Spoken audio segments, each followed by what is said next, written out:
লাইনে দাঁড়াইছি, তেল লাগে সংকটে পড়ে যায় ওই যুদ্ধের কারণে। এই কারণে লাইনে দাঁড়ানো।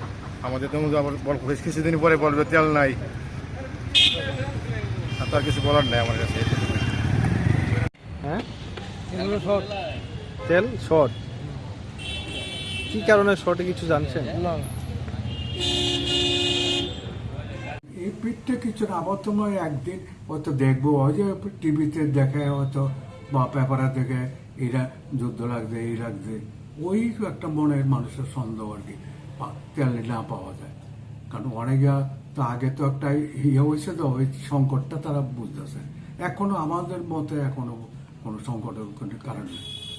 তো জনমনে প্রচুর মজুদ তেল আছে, আর 3 দিনের আবার আছে মজুদ আছে। ওই যে যুদ্ধ তেলে না আসে ওখানে, তারা ওইটা চিন্তা করে না।